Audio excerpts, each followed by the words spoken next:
Hello, what's happening? What's happening? This is O'Neillian from MachiavelliBoard.net. On the line right now, I've got none other than one of the members of the Outlaws. I got Mutabil. Hello? Hey, what's going on, bro? How's everything? What's happening? It's good, man. Good to hear from you. The same here, man. I can't complain, man. I appreciate this time. Giving me this opportunity to, speak to the people, speak to you guys, and give back to the fans, answer some questions and things like that. Well, we appreciate it too, bro. Definitely been fans since back in the day from when you started from the roots, you know what I'm saying? Obviously, we rally around the legend, the legend of Tupac Shakur. And, I know he was instrumental in your life. So, it's one love all across the world. Appreciate that, man. Appreciate that. Okay. Hey, so what we did was, Muta, we shot out some questions to all our fans. You know, Machiavelli Board, we got over 10,000 fans, and we compiled some questions. So I'm just going to shoot a few out at you, and if you could just give us off the top of your head, your thoughts, then we really appreciate it. No doubt, man. No doubt. I'm ready. You always ready, huh? Yeah, I have to stay ready, man. Yeah. Some things never change.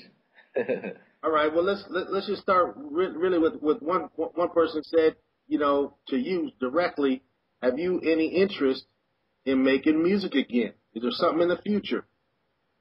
Bismillahirrahmanirrahim. Well, for me, man, people live a life, they change and they grow. I've been involved in the music industry since a very young age. I've been there with the ups, the lows. I lost a lot of loved ones from the music industry, and it was one of them things that I went through it, and for me, I retired from it. You have to live and you have to grow. So for me, I won't return back to the music industry. I had to move on, and that's why I'm doing different things. So life goes on. Word up. Totally understand that. Totally understand that.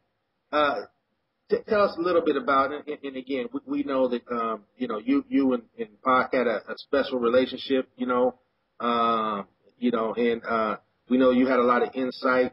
But to some of the people, and to be honest with you, I'm the same age as Tupac. So I see I was, at a grown age, through his years, and your all's come up too, and saw that whole thing.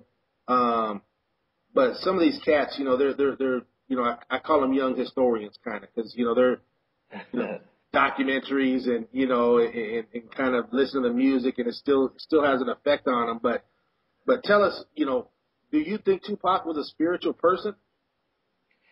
Well, one of the things I can say, man, Pac, he definitely was a special individual.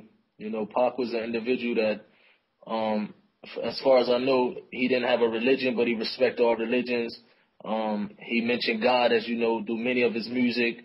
And he tried his best, as we all did back in the day, to live an upright life according to our capability.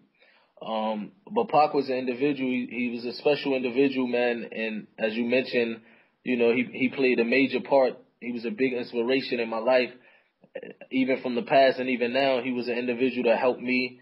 He took me up out of the hood. He helped my family. He didn't just take me out of the hood. You be in the music with the Outlaws and you go stay in a hotel. I actually moved in a house with him with the rest of the Outlaws. We lived like family. You know what I mean? And, looking back at it, we was young, but now that we look back at it, Pac, he tried his best to hang on to the spiritual side of life and to the righteous side of life. He tried his best, but sometimes you get caught up and get sucked into that music industry from directions that least expected. You know what I mean? And that's what kind of happened to Pac and many of us in that music industry. Okay. All right. So speaking of that industry and that time and obviously the Outlaws, what do you or have any contact with the Outlaws? Castro, Psych, Mopreme, Storm, any of them from time to time? Sorry about that. With the Outlaws, we brothers, and that's something that nobody can change no matter what. Even when I left the group and moved on, it always been a level of respect and support. I'm always in contact with them. You know, I speak to the Outlaws on Twitter, for example. Many a times I spoke to Castro maybe a couple weeks ago over the phone, to Edie and to Noble. I didn't speak to Storm, unfortunately, in a while. You know, I think Storm just like moved on, got married, and lived a family life. But from what I heard, she's doing fine. Big Psych, I spoke to him last summer. In fact, I got an email from Mopreme about 2 days ago. So this is a family, man, that no matter what, we have a relationship that was deeper than the music industry. We didn't deal with each other just on the fact of the music industry, and when we walked away from the music industry, we cut our relationships off. You know, we was brothers, and we still are brothers. Word up. I respect that. That's tight. That is tight. Brothers for life, you know what I mean? Yeah, for sure, for sure. Okay. So, you know, we were talking a little bit, you and me, before we came on, and we were talking about you dropping your kids off at school, and just tell me a little bit about you know, what you got going on as personally as a family, and you're in the Middle East, and what does that look like? Yeah, definitely. I moved to Arabia about a year ago out here with my wife and my kids. You know, it was a change of scenery. I came out here to work with some of the youth out here, to study the Arabic language, and to also do some business. And my kids are out here enjoying it. Like I told you, man, you know, the week start on a Saturday is the beginning of the week out here. So it took me some time when I first came out here to get used to the schedule. But, you know, the Middle East, especially like countries like Saudi Arabia, UAE, Dubai, Kuwait, and Qatar, they're very peaceful countries. They growing countries. You know, they on the rise. And, you know, I have many friends from America. I'm talking about from African American to Mexican Americans to white Americans, from British, people from France, from all over the world, Muslims and non-Muslims that live out here. And, you know, when you come out here and you live it, you see that the media portray a whole image of the Middle East that's not actually true. You know what I mean? So I'm thankful to be over here, man. It's just trying to get myself together, learn some Arabic, you know, take my knowledge on a whole nother level, just trying to learn some knowledge. And, you know, so I can appreciate more and I can understand my religion a bit more. All right. Respect that for sure. Expanding your knowledge. Always seeking more wisdom. You know what I'm saying? That's what I be telling them. Yeah, definitely, bro. We have to. You know what I mean? We have to. We live once, man, and no one can sit here and say they know everything. You know, every day we can learn something new. Word up, for real. So let me hit you with some quick, especially being in the Middle East, you know, and being, you know, from the U.S. and kind of sometimes a lot of us, we haven't experienced those type of different cultures, you know, firsthand like you. So, you know, a lot of our views or our perceptions are, like you were saying, media driven, which, you know, that could be mind altering with their, you know, tactics and the things that they do. Yes.